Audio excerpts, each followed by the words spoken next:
Quando o inimigo estiver ao alcance da mão e permanecer silencioso, ele está confiante. Quando ficar afastado e provocar o combate, está querendo que você avance. E se o acampamento do inimigo for de fácil acesso, está preparando uma armadilha.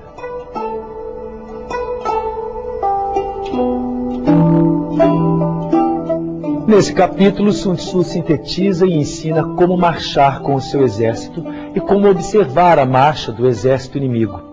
Ele dá dicas de onde acampar, nunca em local úmido ou escuro para que os soldados não fiquem doentes. Fala sobre a melhor posição do sol para o seu ataque, sobre marchas em pântanos, em campo aberto, desfiladeiros.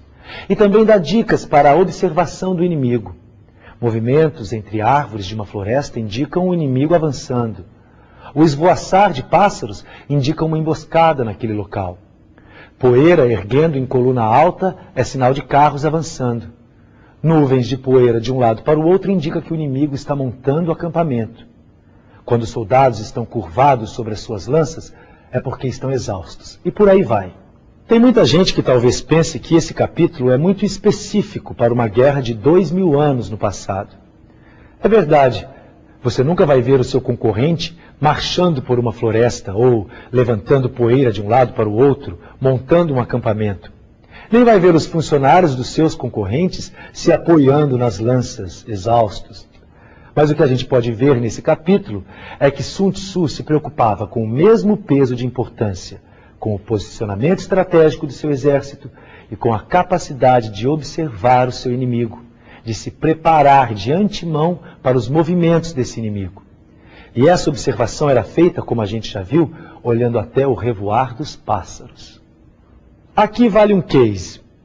As grandes companhias de refrigerante sempre se preocuparam muito com o seu posicionamento estratégico e sempre observaram atentamente a marcha de seus inimigos, as outras marcas fortes no mesmo segmento. O que elas não fizeram foi olhar com atenção para a floresta. De repente, de surpresa, notaram que haviam vários outros inimigos, pequenos, mas em grande quantidade, espalhados pela floresta. As tubaínas, os refrigerantes pequenos e de marcas desconhecidas. Com o aumento do poder de compra da população de mais baixa renda, o refrigerante passou a estar em mais mesas. A venda das grandes marcas não caiu, chegou até a crescer. Só que o mercado cresceu em uma proporção maior, ou seja, houve uma redução de share das marcas principais. Isso é que dá não olhar com atenção para a floresta. Quando os soldados são fortes e os oficiais fracos, vem a insubordinação. Quando os oficiais são fortes e os soldados fracos, vem o colapso.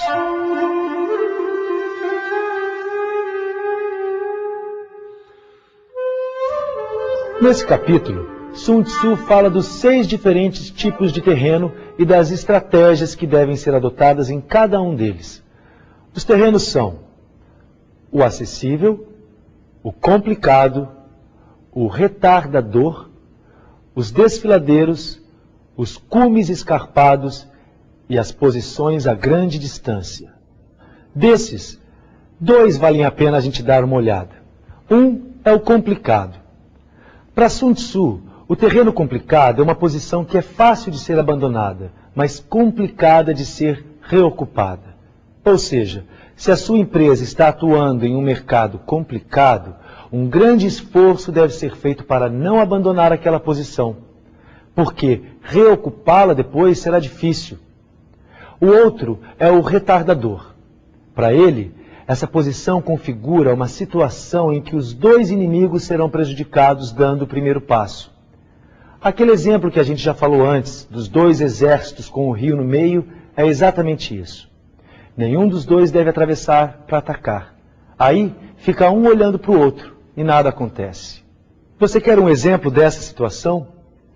A companhia A espera a companhia B lançar a sua promoção de Natal para lançar uma promoção mais atraente.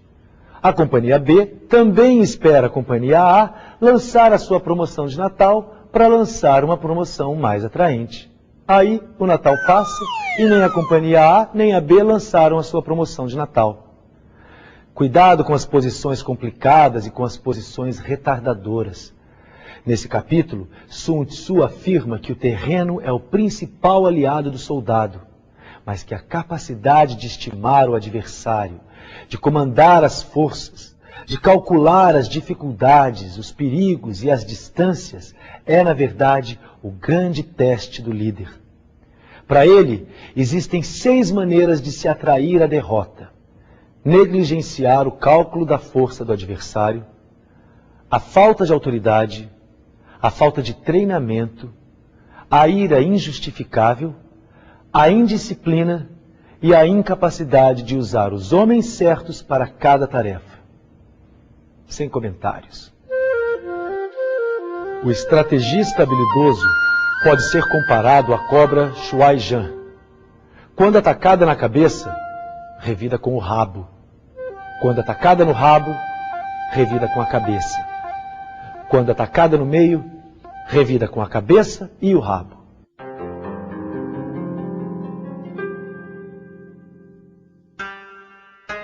O general habilidoso conduz o seu exército como se estivesse conduzindo apenas um homem pela mão. Com essa figura de expressão, Sun Tzu enfatiza a união dos soldados como uma arma poderosa para a vitória.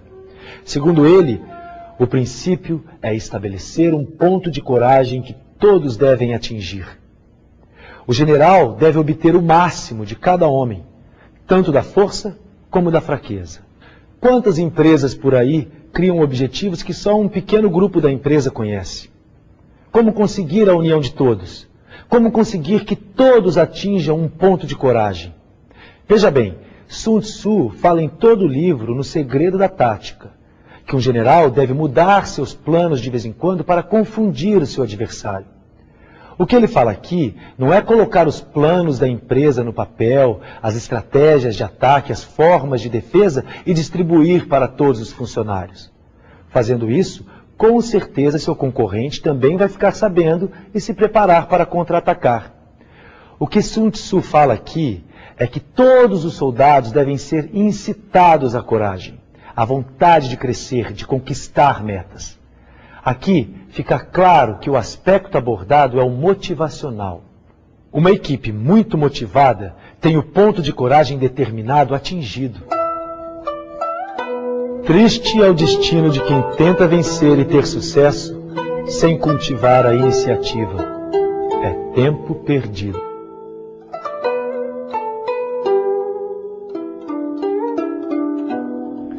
Sun Tzu está chegando ao final do Arte da Guerra. Nesse capítulo, ele trata dos ataques com o fogo. Os mesmos cuidados de planejamento estratégico, conhecimento do terreno, técnicas e ardis.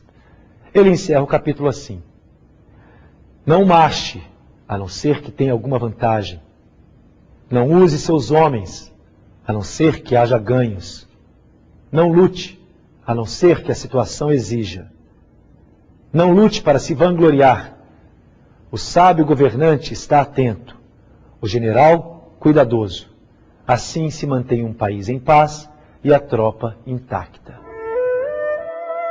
O conhecimento do espírito é obtido pela adivinhação. A ciência, pelo raciocínio lógico. As leis do universo, pela matemática. As intenções do inimigo, por espiões.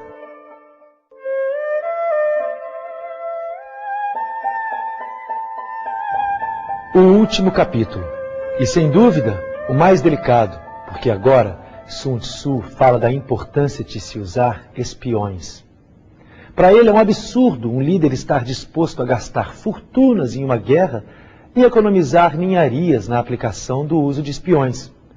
Espiões que trazem ao general informação. A gente não vai ficar aqui incentivando o uso de espionagem.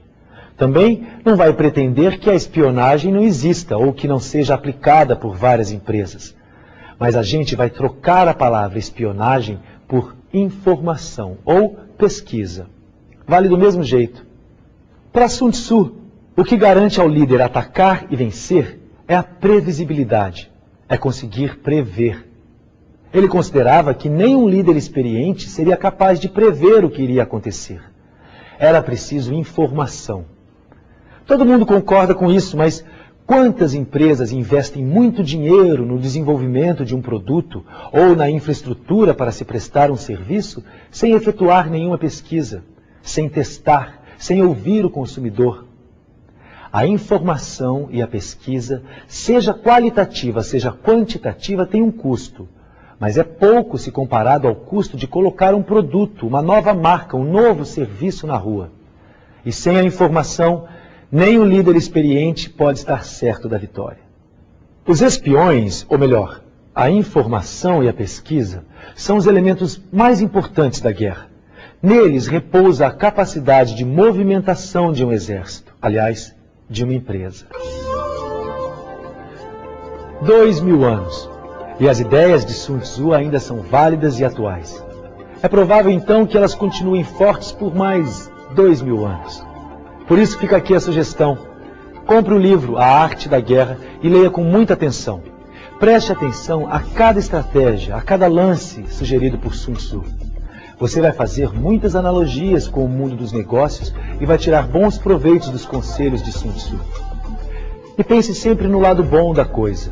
Na época, quando se falava em cortar a cabeça, era literal. A gente termina deixando aqui mais alguns pensamentos de Sun Tzu para você. Boa guerra, aliás, bons negócios. A melhor estratégia é atacar a estratégia do inimigo. Mude a posição de suas forças. Avance sempre sem ser notado. O conhecimento antecipado conduz o exército e conquista vitórias. Um exército poderá ter fugas, insubordinação, desorganização e ser derrotado. Esses resultados não são efeitos de causas naturais, são falhas do general. O inimigo não deve saber os nossos planos, assim ele terá que se defender em muitos lugares. Quanto maior o seu esforço para se defender, menor será a força em qualquer local.